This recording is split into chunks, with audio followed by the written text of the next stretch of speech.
quais são as possíveis origens aí mitológicas de Lilith, né, que é interessante a gente falar sobre, e como essas diferentes aí origens, né, acabam afetando a interpretação e significado verdadeiro de Lilith. Então, Lilith, se você pegar a história dela lá, voltar, né? Sim. Vamos lá, vamos entrar um pouco aí no cristianismo. Deus criou Mas Adão... é necessário entrar no cristianismo para falar de Lilith mesmo? Para poder... Vamos voltar um pouquinho para poder Tá. entender essa parte.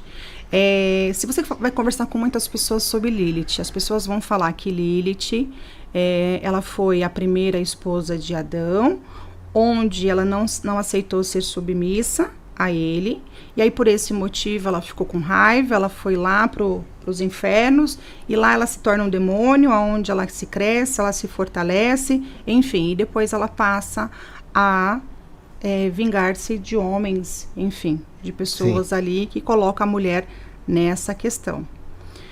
Só que, com o passar do tempo, a gente vai entendendo que não somente essa história que é o que se conta, é o que se fala, não estava lá na época para saber, mas começa aí a fundação aí da população, da civilização.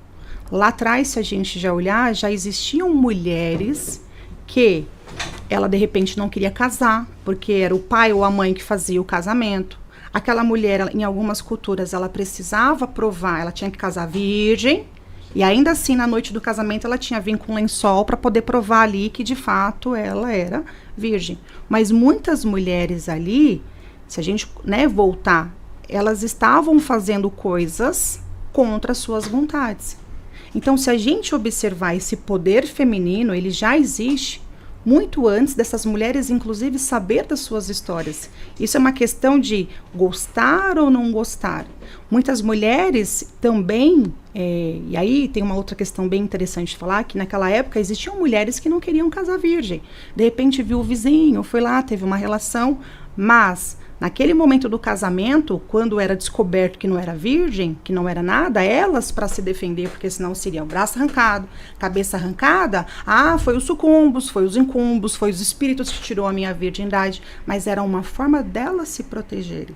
Então, se a gente olhar desde a fundação, nós vamos ter mulheres que aceitam tais coisas e mulheres que não aceitam. Assim como muitas mulheres lá atrás, a mulher tinha que casar, a mulher tinha que ter X padrão, a mulher tinha que obedecer o homem. Mas muitas mulheres casaram ou passaram por isso, mesmo não tendo vontade. Então, se a gente olhar desde a fundação, independente da história mitológica, sempre existiu vontades e não vontades. A diferença é que mulheres que eram rebeldes, mulheres que de repente colocavam ali sua vontade na mesa, eu quero fazer isso, não quero fazer isso, elas eram queimadas, elas eram tiradas como bruxas, elas iam para a mata, muitas vezes cultuar a sua própria espiritualidade sem saber de fato, cultuando a lua, cultuando a árvore, cultuando a terra.